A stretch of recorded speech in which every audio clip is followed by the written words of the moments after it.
Salut! Alors, ça a bientôt fait une semaine que j'ai commencé avec les vidéos. Et je ne vais pas vous mentir, ça devient de plus en plus facile. Au début, j'avais un peu peur. Et j'avais peur de trouver des sujets chaque jour, mais pour le moment, ça va. Ok, ça va. Je tiens à vous préciser que tout ce que je vous partage sur cette chaîne, tout ce que je vous partage dans mes vidéos sont dues à mes expériences personnelles. Ce ne sont pas des choses que j'ai apprises quelque part. Ce ne sont pas des choses qu'un formateur m'a appris. Ce ne sont pas des choses que quelqu'un m'a données. Non. J'ai tout appris moi-même en tradant avec mes échecs, avec mes problèmes que j'ai eu à avoir dans le trading. Et donc, ce sont les solutions que je trouve que je vous partage gratuitement. Donc, si vous voulez vraiment réussir, je vous conseille d'en profiter parce que c'est gratuit. Si vous ne voulez pas aussi, bon, je ne vous force pas, mais tout ce que j'ai enduré pour connaître tout ce que je vous partage, si vous devez vivre ça encore, je ne suis pas du tout. Je ne vous souhaite pas ça en fait. Je ne vous souhaite pas ça. Donc, on va parler aujourd'hui des émotions et de la pression. D'accord? Normalement, c'est la pression d'abord et ensuite les émotions. La pression dans le trading et les émotions sont à l'origine de la majorité des abandons. C'est-à-dire que les gens se lancent, ont la pression, traitent de façon émotionnelle et ils font des pertes. Et ensuite, en fait, les gens ils disent que voilà, le trading, c'est pas bon, on perd facilement l'argent, ils perdent vite l'argent. Et au final, bon, ils abandonnent en fait. Alors qu'ils n'ont pris que des décisions émotionnelles tout le long de leur trading. Et les décisions émotionnelles sont majoritairement en fait engendrées par la pression. Donc, on va commencer déjà par définir la pression. Qu'est-ce qui cause la pression? La plupart du temps, ce qui cause la pression des traders, c'est le fait de vouloir l'argent. C'est la première chose. Et deuxième chose, le fait de vouloir ça rapidement. C'est-à-dire, ils veulent l'argent, ok? Mais ils veulent ça rapidement. Et ils ne savent pas exactement sur combien de temps. Ça, c'est la troisième chose. Voilà. Donc, on veut l'argent, ok? On veut beaucoup d'argent, on veut ça rapidement, mais on ne sait pas sur quel temps exactement. On ne sait pas si c'est combien. Et toutes ces incertitudes-là vous mettent dans un cycle de pression où chaque jour vous vous levez et vous vous demandez, ah, donc je dois travailler aujourd'hui, je dois gagner l'argent, je dois gagner l'argent, je dois gagner l'argent. Vous ne savez pas exactement combien vous devez gagner. Vous ne savez pas sur combien de temps vous devez gagner ça. Et bon, donc chaque jour, vous levez, vous travaillez, vous ne savez pas quand est-ce que vous avez bien travaillé, quand est-ce que vous n'avez pas bien travaillé en fait. Vous aurez toujours la pression et vous allez être là en train de vous dire, ah, je dois gagner l'argent, je dois gagner l'argent.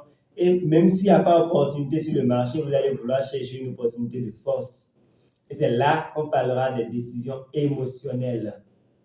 Puisque oui, il n'y aura pas de trade à prendre, mais votre cœur va vous dire, bah, je veux l'argent, bah, vous n'allez pas avoir d'opportunité, mais vous allez prendre. Bon, vos yeux vont voir les opportunités, alors qu'il n'y a pas d'opportunité, vous allez prendre. En fait. Donc, c'est un peu ça. Le problème émotionnel vient de la pression que vous vous mettez, la pression inutile, et qui est originaire, qui est engendrée plutôt par en fait, le manque de certaines informations. Par exemple, je vais prendre un exemple simple pour essayer de schématiser, pour essayer de donner une meilleure compréhension de la chose. Comment vous savez que vous avez passé une bonne journée? Le meilleur secret, par exemple, pour passer une bonne journée, ok, c'est quoi? Il faut, à la veille de la journée ou au réveil tôt, prévoir tout ce que vous voulez faire dans la journée, tout ce que vous savez que vous pouvez faire. Pas écrire des choses que vous savez que vous ne pourrez pas faire, mais vous allez écrire. Non, tout ce que vous allez faire de façon organisée. Telle heure, je fais ça, telle heure, je fais ça, telle heure, je fais ça, telle heure, je fais ça. Et tout est déjà disposé, en fait, la veille ou le matin. Et dans la journée, maintenant, vous vous mettez à faire les différentes choses là. À la fin de la journée, vous saurez, ah, j'ai fait 50% de ma journée, j'ai fait 10%, j'ai fait 100% de ma journée. Et vous êtes satisfait à la fin, puisque vous savez ce que vous deviez faire et vous l'avez fait. Donc, vous pouvez dire que vous avez bien passé la journée. Mais le problème de la majorité des gens, c'est que bon, les gens ont des objectifs, les gens ont des choses qu'ils ont envie de faire. Mais chaque jour, ils se lèvent, ils se disent qu'ils ont des choses à faire. Bon, ils essaient de faire certaines choses.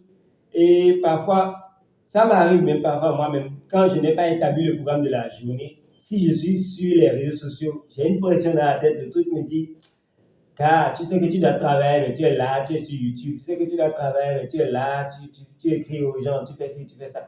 Et comment je résous ça simplement? C'est que je me rappelle, ok, qu'est-ce que j'ai à faire dans la journée? c'est ça, ça, ça, ça, ça. Est-ce que j'ai déjà fait? J'ai fait ça, j'ai fait ça, j'ai fait ça, il reste ça. Ok, je fais ça et après, je sais que je suis libre. Parce que quand vous finissez votre programme de la journée, vous êtes libre, vous pouvez aller jouer, vous pouvez aller faire tout ce que vous voulez. Et là, vous avez le cœur apaisé, il n'y a pas de pression en fait.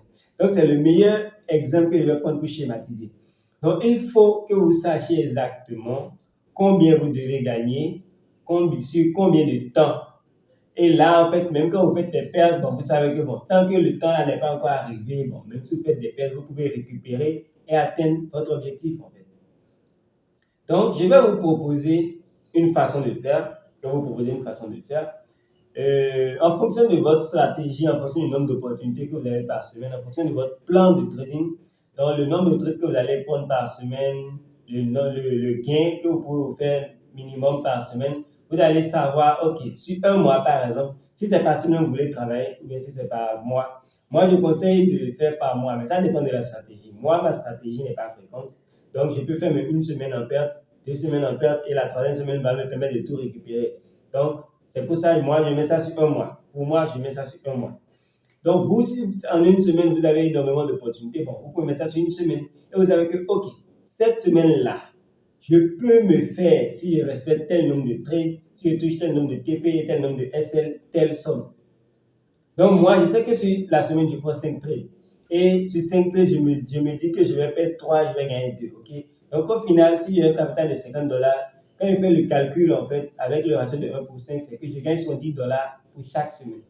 Donc, je sais que $70 pour 4 semaines, ça fait un truc de 280 dollars à la fin du mois. Est-ce que vous voyez? Maintenant, je sais que bon, il peut y avoir des imprévus. Alors, je me dis que à la fin du mois, j'aurai entre 200 et 250 dollars. Je sais que ce sera comme ça. Vous voyez?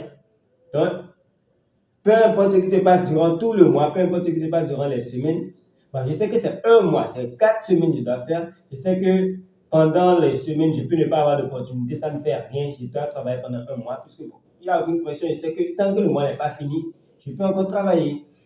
Même si je tape SL, je sais que je dois respecter mon money management. Même si aujourd'hui je ne trouve pas d'opportunité, je n'ai pas de pression pour me dire que je dois trouver forcément aujourd'hui parce que je sais que je travaille sur tout un mois. Donc c'est la même chose que vous allez faire en fait de votre côté.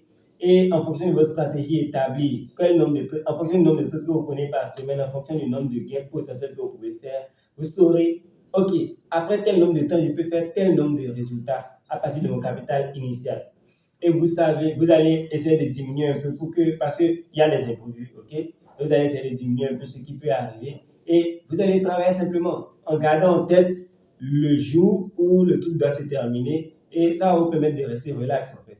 Vous savez que chaque jour, vous avez, par exemple, moi, je sais que chaque jour, j'ai un seul trade à prendre et je peux même ne pas avoir de trade. Donc, même si je ne trouve pas de trade un jour, ça ne fait rien, ça fait au lendemain. Ça fait aussi au lendemain, ainsi de suite, ainsi de suite, ainsi de suite. Donc, le secret pour tuer votre pression, pour tuer vos décisions émotionnelles, il est dans vos mains. Donc, programmez-vous, organisez-vous.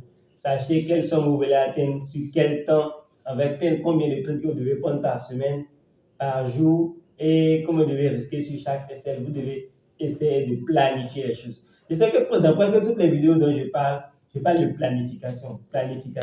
Mais c'est parce que c'est la clé. C'est la clé pour résoudre tous vos problèmes, en fait. C'est la clé, c'est ça, c'est ce qui marche, ok? Vous devez être organisé. Donc, bon, si vous voulez réussir dans le trading, formez-vous. Formez-vous, ok? Payez de l'argent, suivez des formations. Même si c'est 500 000, il faut payer. Mais faites en fonction de vos bourses, bien évidemment. Si vous ne pouvez pas payer beaucoup comme ça, faites en fonction de vos bourses. Formez-vous et essayez d'apprendre le plus de choses possible.